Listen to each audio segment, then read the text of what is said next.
Hi everyone, and welcome to this quick video, just like for doing like intervention about like the situation or the current situation on Canadian economy, because we are Canada officially joined the club for the inverted yield curve or others country. So I just want to give my point of view because I stay in Canada, based in Ontario, with the academy, which is GSTA, Global Street Trader Academie. You can find us through the different social media as well. And my name is François Ablé. We pretty see a couple of specialists of economists said, oh, you know what, don't worry about like the inverted yield curve.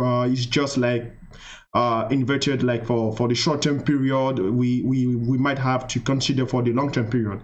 I mean, they are wrong to say that, because inverted yield curve is very important indicators which we call like help us for leading or predict the recession upcoming, right? And also I told you that every time that the role of the central banks or Canadian banks is not to avoid the recession. We cannot avoid recession, right? Because recession is based on the extreme level that the economy could reach before that he has a major briefing, right? But the fact is, how could we make sure that to have like a smooth entry in this recession and not have like massive collapse, right?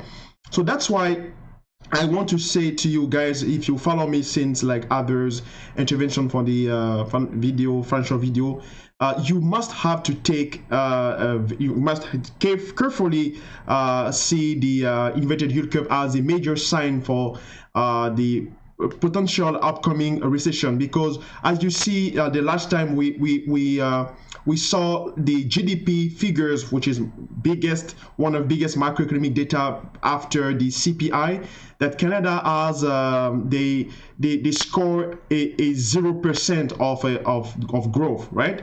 And also we're losing a couple job as we see the job reports, right? So the inverted yield curve, what that mean? It means that you see here, I put for the chart for you in a very short-term period the value of the Canadian dollar. So the Canadian dollar with others in the basket with others currency.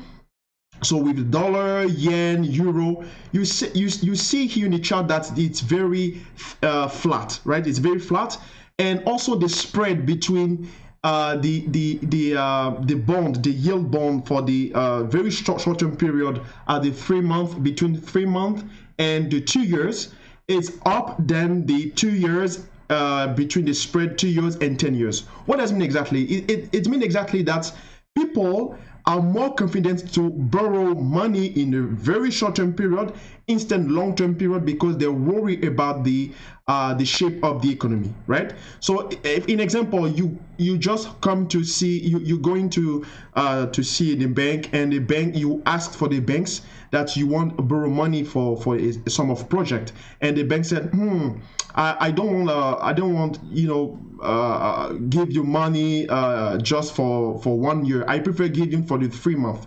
That being said, that the banks did not confident in you, in your capacity of the solvency, right? So it's exactly the same thing as we see here on the investor and the major global economy, that people do not like feel confident about the Canadian economy. That's why the spread between the 3 years and the 2 years, which is represented by the yellow curve here, it's above the long-term or the mid-terms yield curve for the as a tools for the economy to manage like the money. And we pretty much we see quickly that the level of the currencies for the Canadian dollar are just stay in the flat. They don't increase the wage, because they're supposed to to make progress and follow the pace of the progression of the GDP and also the wage with the function for the inflation. And the economy didn't follow that, right? The economy has a little bit like growth, and the value of the current Canadian dollar, the currency, stay on the flat.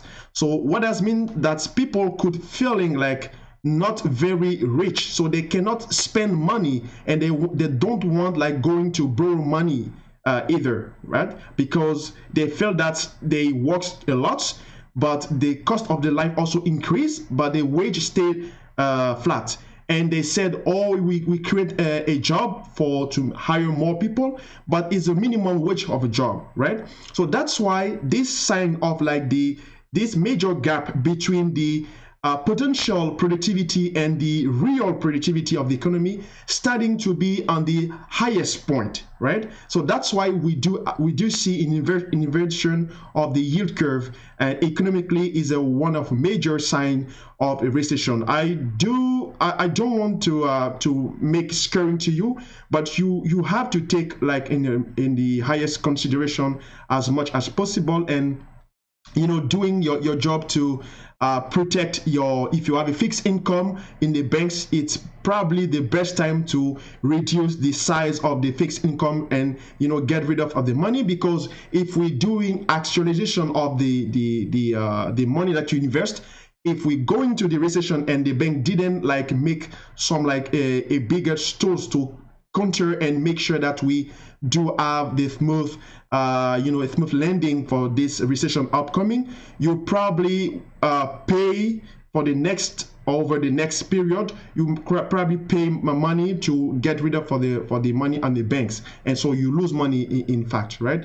So that's why it's very important to understand correctly what does mean exactly the inverted yield curve, because it's one of best tools to predict the recession upcoming. And in this case here, we clearly see that the 2 years, the spread between 2 years Canadian bond yield, 2 years and 10 years are above below the very short term, the 3 month to the 2 years, so which is very it's a worrying. And the major country, as including Germany, United States, also I think a couple biggest countries starting now to Italy already, and we have to follow carefully the next release of the GDP for the next quarter, and if we are again below zero or equal zero,